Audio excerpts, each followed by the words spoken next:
Bioidentical hormones with testosterone. Will it make you grow a beard or a penis? Welcome back to another episode of Skin Fact or Skin Fiction, where we'll be separating hormone hype from legit science-based facts.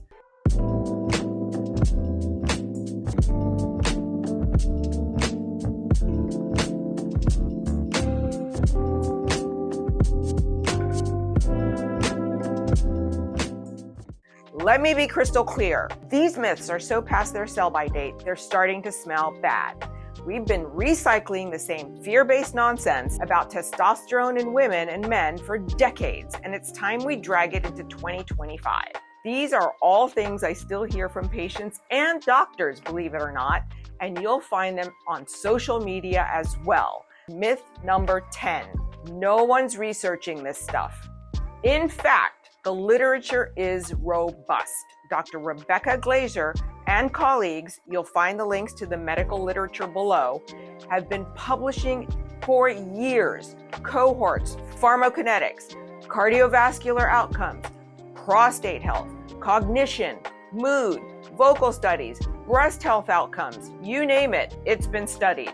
The science exists. The problem is it's trapped in conferences and journals instead of patient conversations. Myth number 9, testosterone is a male-only hormone. Well, newsflash, folks, women make it too, and lots of it. In fact, testosterone is the most abundant biologically active steroid in women, more so even than estrogen. Your ovaries and adrenals pump it out daily. So calling it a male hormone is like calling water a male-only beverage. Myth number 8, testosterone is bad for your heart and liver. Oral testosterone? Yes, but pellets bypass the liver, don't jack up clotting risk, and some studies show even improved lipid profiles. You're more likely to wreck your cholesterol with a daily drive-through habit than with properly monitored testosterone therapy.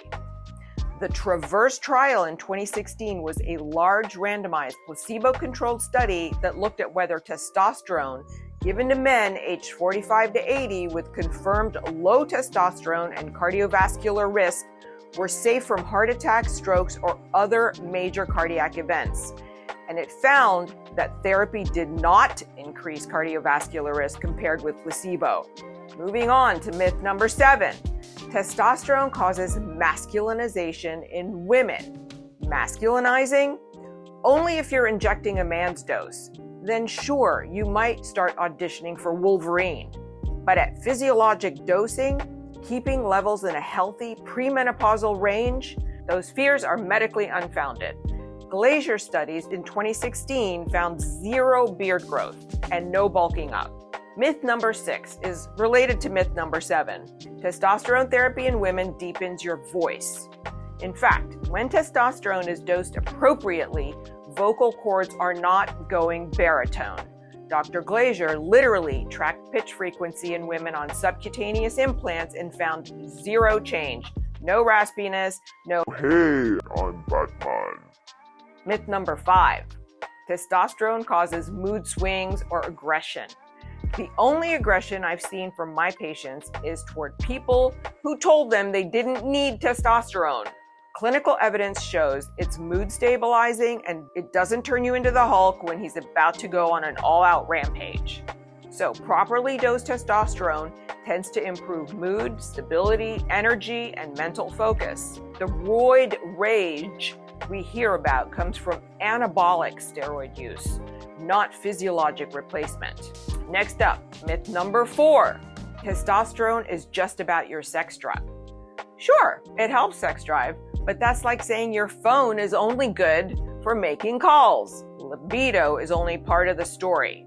Testosterone also supports mood, energy, focus, bone density, muscle mass, metabolic, and cardiac health. In fact, the Sherwin study showed testosterone alone improved cognition and bone strength better than estrogen alone. I can't emphasize this enough. Testosterone is about whole body function, not just the bedroom. Next, myth number 3. Testosterone causes scalp hair loss. Actually, testosterone might help your hair. Hair follicles need androgen signaling to thrive. The real culprits for hair loss in women are often low iron, thyroid issues, stress or nutritional deficiencies, or high bodybuilder level androgen dosing, which we're not doing here. So, for both men and women, it can help maintain healthy hair follicles. Myth number 2. Testosterone raises breast cancer risk in women and prostate cancer in men. Long-term data says otherwise. Actually, some studies show a reduced incidence of invasive breast cancer in women on testosterone, especially when combined with aromatase inhibitors like anastrozole.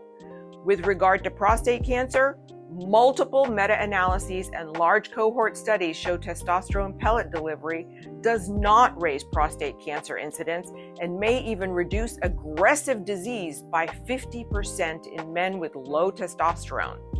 Of course, baseline PSA screening and monitoring is mandatory. And, drum roll, myth number 1. Testosterone therapy in women will make you grow a beard and turn you into Chewbacca. The reality is, not unless your prescriber is dosing you like a competitive bodybuilder. At physiological doses, pellets should not trigger excess body or facial hair. The rare cases of increased hair growth, aka hirsutism, usually happen from supraphysiologic dosing, underlying PCOS disease, polycystic ovarian syndrome, or genetics, not legit monitored therapy. In fact, large pellet studies report negligible rates of unwanted hair growth when levels are kept in the healthy premenopausal range. Personally, I had a few chin hairs pop up after starting testosterone. I pulled out my laser hair removal device and one treatment knocked them out. So testosterone replacement, whether in men or women, should aim for physiologic levels delivered in a way that minimizes peaks and troughs. That's why I love pellets as a delivery system. They offer a steady release and avoid many of the compliance and fluctuation issues seen with injections. The myths around virilization, cancer risk, mood instability, and cardiovascular danger persist mostly because of outdated studies, misuse scenarios, and internet hearsay. The key to safety is dosing, monitoring, and working with someone who knows what they're doing. That's it for today on Skin Factor Skin Fiction. Please comment, like, and subscribe, and I'll see you guys next time.